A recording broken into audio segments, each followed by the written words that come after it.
All right, let's talk about a huge match from the Africa Cup of Nations. This was the one where the hosts, Morocco, went up against a really tough Mali team. And this wasn't just any old game, oh no. This was the match that stopped a world record-breaking streak dead in its tracks. So let's get right into it. I mean, seriously, how do you do it? This was the massive challenge facing Mali. They were taking on a Moroccan team that looked, for all the world, completely unstoppable. The question wasn't just if they could win, but how they could possibly even compete against a side that had basically forgotten what it felt like to not win a game. 19. Just let that number sink in for a second. 19. That's what loomed over this entire match. Morocco hadn't just gone unbeaten in 19 games. They had won all of them. Every single one. That's a world record. It's like a psychological fortress. So picture this. You've got the host nation, you've got the roaring home crowd, a 50-year trophy drought that they are desperate to end, and of course, a world record to protect. The pressure on the Atlas Lions was just off the charts. Okay, so before the whistle even blew, the stakes were just incredibly high for both of these teams. Let's really dig into what was on the line here. I mean, for Morocco, the pressure was just coming from everywhere. As the hosts, anything less than a victory on your own turf feels like a failure. They were also trying to break a 50-year title drought. That's a huge weight of history on your shoulders. And then, yeah, there's that little thing called a world record winning streak hanging over every single pass. And then, on the other side of the pitch, you've got Mali, the Eagles. They're coming into this as the clear underdogs. In their first game, absolute heartbreak. They conceded a last-minute injury time equalizer to Zambia. So you know they had a massive point to prove and weren't about to be intimidated by anyone's record.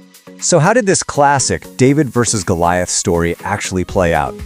Well, funny enough, it wasn't some masterclass in tactics or a bunch of stunning goals from open play. Nope. The entire match really hinged on two huge, controversial moments, and both of them were decided by the video assistant referee. And you don't have to take my word for it. BBC Sports summed it up perfectly. This match was, at its heart, a tale of two penalties, with VAR taking center stage. Okay, so get this. We're deep into first half stoppage time. Morocco's star, Brahim Diaz, is dancing into the box. The ball ricochets, hits a Mali defender's hand, and after what felt like an eternity with the VAR review, the referee points to the spot. A lot of people thought it was a pretty soft call, but Diaz stepped up, cool as you like, and buried it. 1-0 to the hosts, right at the break. But the drama was far from over. The game completely flipped in the 64th minute. This time, it's Mali's striker Lassine Sinayoko who makes a run and gets absolutely chopped down in the box.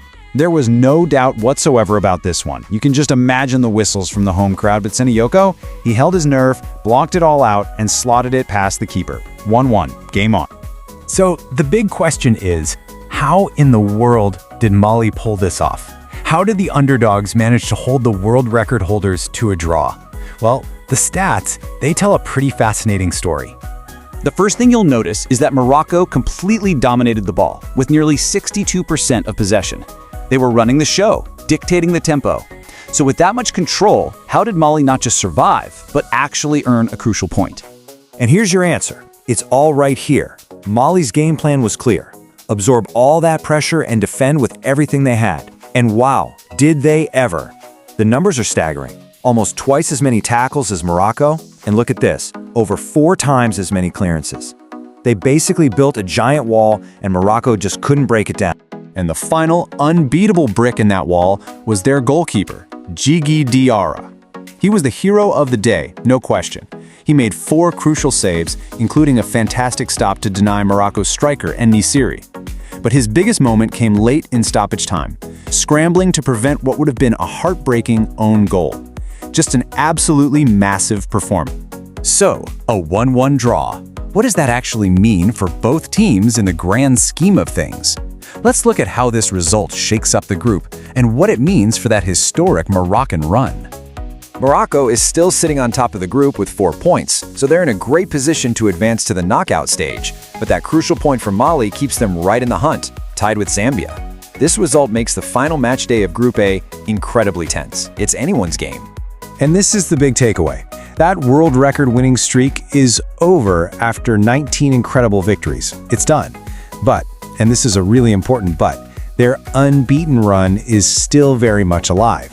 The Atlas Lions haven't actually lost a match in 22 games. So one record ends, but their formidable presence absolutely remains. So, we're left with this lingering question. Was this a sign of weakness for Morocco, a team finally cracking under the enormous pressure of expectation? Or was this tough, hard-fought draw the exact reality check they needed to really contend for the title? That's the question that's going to be answered as this tournament unfolds.